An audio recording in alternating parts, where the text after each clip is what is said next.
താലൂക്ക് ആശുപത്രിക്ക് മുൻവശത്തെ റോഡിൽ പകൽ സമയത്ത് നടത്തുന്ന പൈപ്പ് ലൈൻ നിർമ്മാണം രോഗികളെയും യാത്രികരെയും വട്ടം കറക്കുകയാണ്. പ്രതിദിനം 600-ലധികം രോഗികൾ എത്തുന്ന ആശുപത്രിയിലേക്കുള്ള പ്രധാന പാതയിൽ കിഫ്ബിയുടെ പൈപ്പ് ലൈൻ പ്രവൃത്തികൾ നടക്കുന്നതിനാൽ കനത്ത ഗതാഗതക്കുരുക്കാണ് അനുഭവപ്പെടുന്നതും.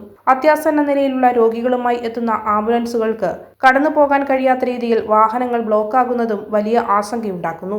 രാവിലെ മുതൽ പ്രവൃത്തി തുടങ്ങുന്നതോടെ ആശുപത്രിയിലേക്ക് വാഹനങ്ങൾ എത്താൻ കഴിയാത്ത സാഹചര്യവുമാണ്. നടക്കാൻ ബുദ്ധിമുട്ടുള്ള രോഗികൾ പോലും പകുതി ദൂരത്തിൽ ഇറങ്ങി നടക്കേണ്ടി വരുന്നു. ജനത്തിരക്കേറിയ പകൽ സമയം ഒഴിവാക്കി രാത്രിയിൽ നിർമ്മാണം നടത്താൻ സൗകര്യമുണ്ടായിട്ടും അധികൃതർ ജനങ്ങളെ ബുദ്ധിമുട്ടിക്കുന്ന രീതിയിൽ പകൽ സമയം തന്നെ പ്രവൃത്തി തുടരുകയാണ്. ആശുപത്രിയുടെ പ്രവർത്തനത്തെയും രോഗികളുടെ ജീവനെയും ബാധിക്കുന്ന രീതിയിലുള്ള ഈ നിർമ്മാണ പ്രവൃത്തിക്കെതിരെ ശക്തമായ പ്രതിഷേധവും ഉയർന്നുവരുന്നു. അടിയന്തരമായി അധികൃതർ ഇടപെട്ട് യാത്ര സുഗമമാക്കാൻ നടപടി സ്വീകരിക്കണമെന്ന ആവശ്യം ഉയരുകയാണ്.